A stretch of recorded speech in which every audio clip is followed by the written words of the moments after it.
nhớ trong ý chồng không gì sẽ đời nữa nó nào của cho nên lần thọ bé ôn nhún dữ nó nữa nó nào của yêu ôn nhún dữ bố cho bé sẽ đời tao sai theo anh gì này sẽ đời nào của nó theo sẽ cá nữa này sẽ đời nào của nó đầu của nó sẽ trong đi trả thì này sẽ đời nào bé sai mù nữa của anh để nó mua xử lý à bó chơi nữa bó chơi cho nó cho bó chơi dù cho nó là tàu đu nó giờ cho đòn chua đòn nhồng nữa nó giống lông xí lư cho nó mà nè tóm lọt tê lúc hoặc thì đại thi hu nó giờ dễ theo của cho rủ theo mì chánh rồi giờ này giờ bánh mùa nữa nó giờ khía nó giờ cho nhú cuối rồi nhún dữ nữa nó giờ tôi sẽ định chỉ giống gai anh chỉ có một chuột cho hậu cho nhún đỉ thế ở tay thì nó giờ đánh xá nữa thì nó này sẽ đến đó với sai anh chị em mình chỉ này sẽ đến đó với sai của ta thì này sẽ đến đó với sai nữa nó giờ xá nó mua đi nào xứ thì nên muốn đào hỏi rau sữa cá là nên muốn là hai giờ trong này thì sẽ bố trí mua đi nó cho sẽ đời sai xứ thì anh chị sẽ được của tàu sẽ đến đó của nó thế nữa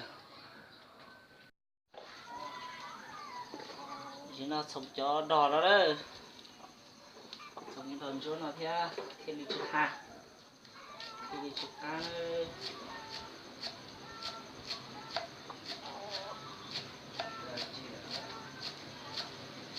sẽ đời đòn cái ôn đòn cái sai giả ra chim gì trong cờ nó mất cho chê hay giả tia gì nhà trong cờ nó làm nó sẽ được khởi trong một cờ nữa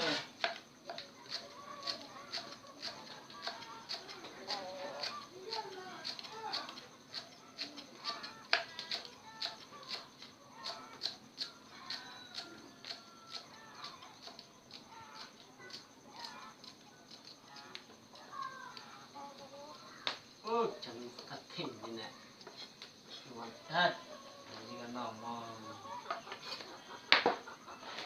thì không ngon thì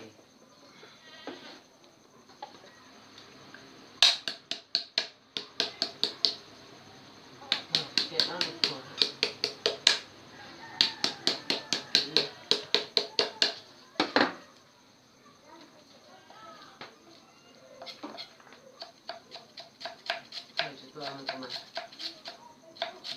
sang rồi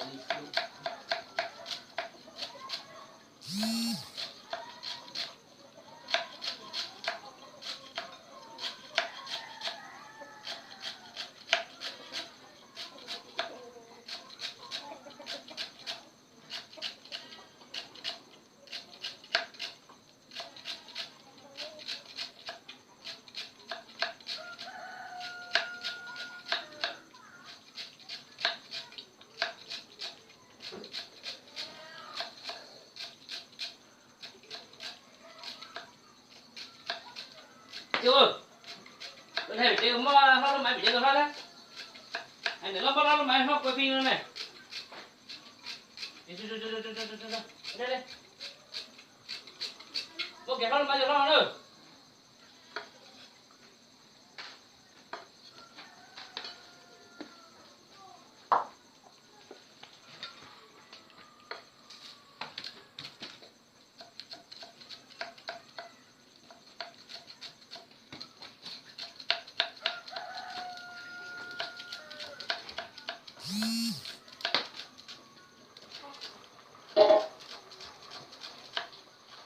ta sẽ thịnh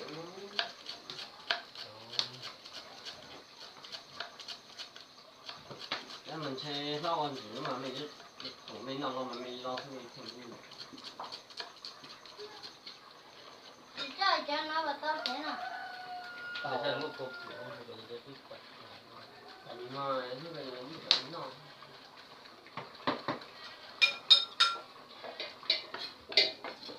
dưới này nó mà ô phi phuộc ta mà nó thế nữa mà thay rồi thì cho một phi phuộc nào mà cũng chỉ bao nữa tí kia ớt tí muối bị chết kia tí cái gì cũng ăn hết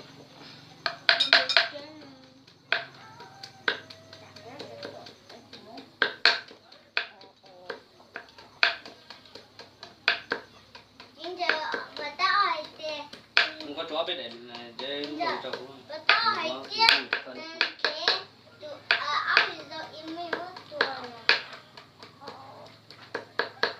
thế còn cái này đấy là có mà có một ngày bữa thân trồng vừa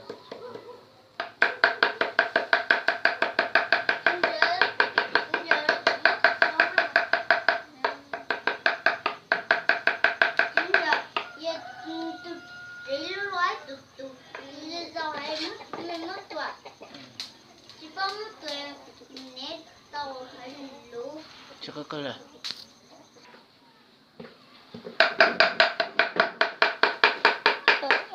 cho cái còn nó cho lỏng mà cho nó nè nó cho tí đậu chờ này chỉ cá này ô chúng nó hành này chúng đặt sáng chúng hành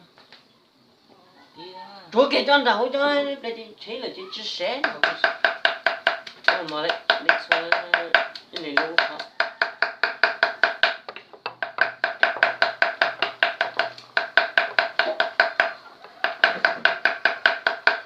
thì chó thì chỉ vừa cái lá này cho nó để lá nó trên này tôi sẽ làm đấy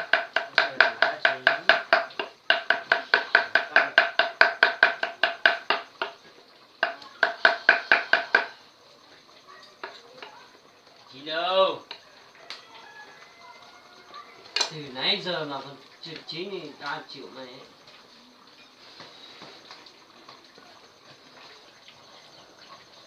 nó trên đỉ thế đó tao trên đỉ nữa đỉ cho hấu nó mua đi thế này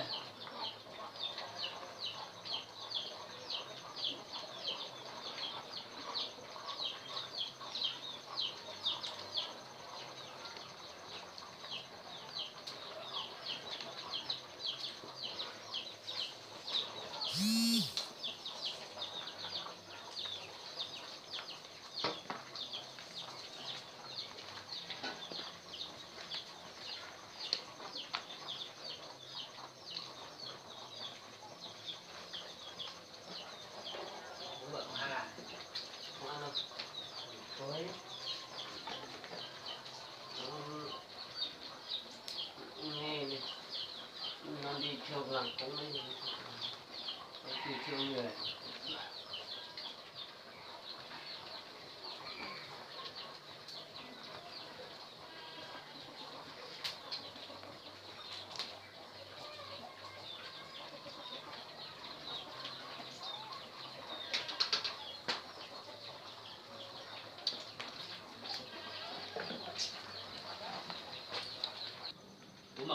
tao kia nữa ta chỉ nói gì tao kia à tao kia cũng đi tao học sĩ lại chỉ tao kia nữa tao ý phiền nào lại chỉ sẽ đây nó đâu có sai nữa chỉ nói gì cho kia nó con nữa đó tí cho mà hao ta chỉ nói đó tí cho mà hao kia nữa ta chỉ nói gì hao kia tao sẽ đó hao sẽ là gì cho các mình thành cái lửa nó mình thành cho họ lưỡi gì nó họ chú nó tao chỉ nó nữa ta chỉ nói gì mà hao tao sẽ là gì mình thành nó này sẽ là cái sai đó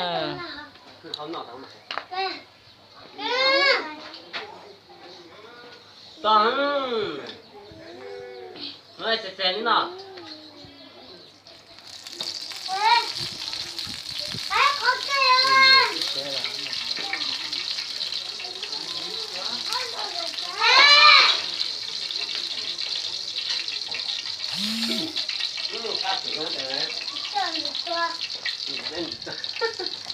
thằng này làm cay quá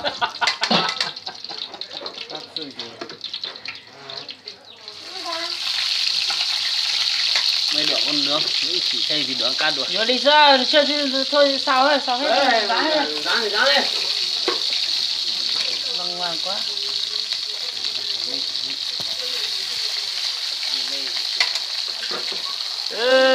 thành kia xe cá lịch trà ơi đặt thứ đi chơi bây giờ lấy chơi cá xích xí cá mày là phải đấy nó cứ lấy đầu thế này nhá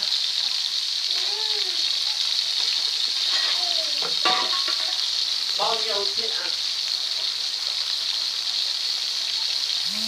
ăn mấy cả ngày thái trắng ăn nóng này thôi, tí muội ăn không ngon đâu mà. Nhưng mà thành cái trắng kia ra tí cần gì phải gì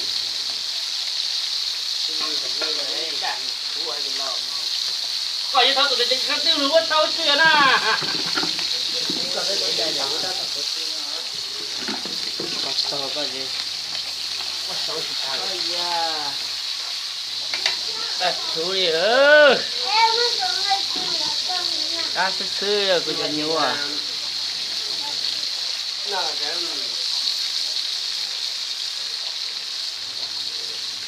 Cá cha đi chứ ơ.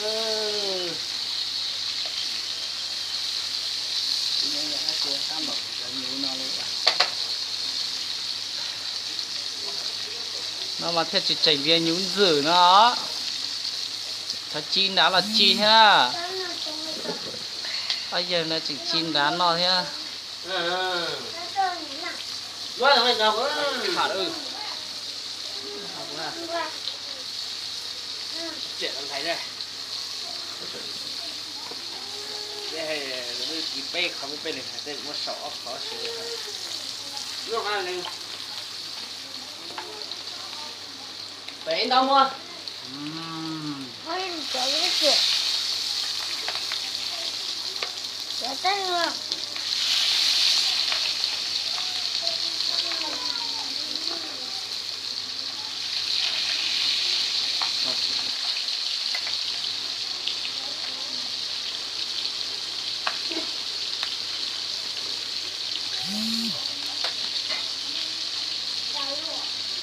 nó mở nó đầu tu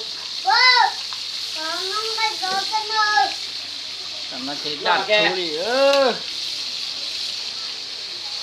Cá chập lời ơ. Đi cầm sách ở đây.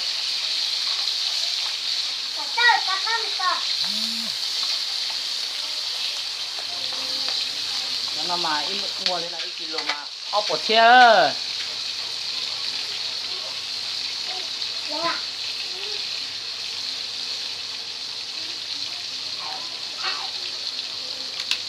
Cá chập lời ơ. Cả xin nó gì tao tích cho đặt thú đi nó ơ. Nếu mà cho một sống ơ, cho một xoay ơ. Cho một xoay đến để xoay ơ. Cá sứ chỉ cá mà chỉ hai đến đó.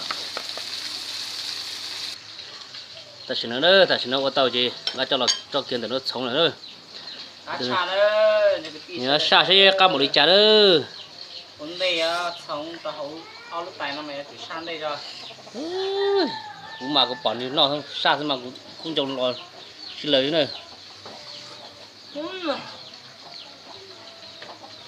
vô chỉ nhảy đi tì hết rồi cá tiền Cái khó tao nó có mình là cũng xa xa cũng thấy đấy nó cũng thấy chơi đi rồi có mà chỉ tao nó đó.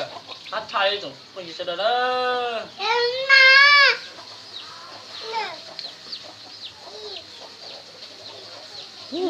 nó mặc cái một tay gì nữa cá sứ sứ nữa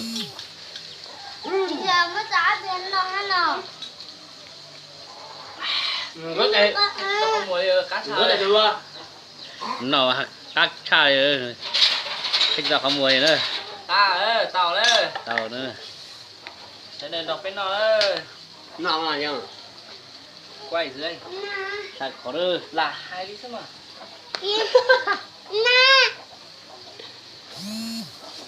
mấy tao xem nào ta cá là món chỉ thấy mà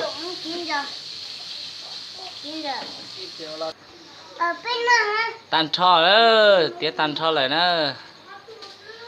Xong tan cho xe là nghe cho họ tay nào.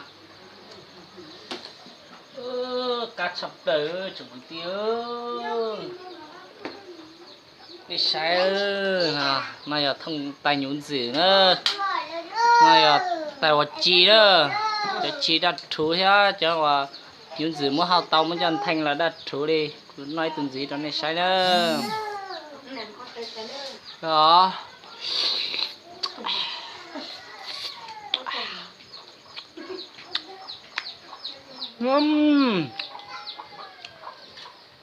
cá chậpเลย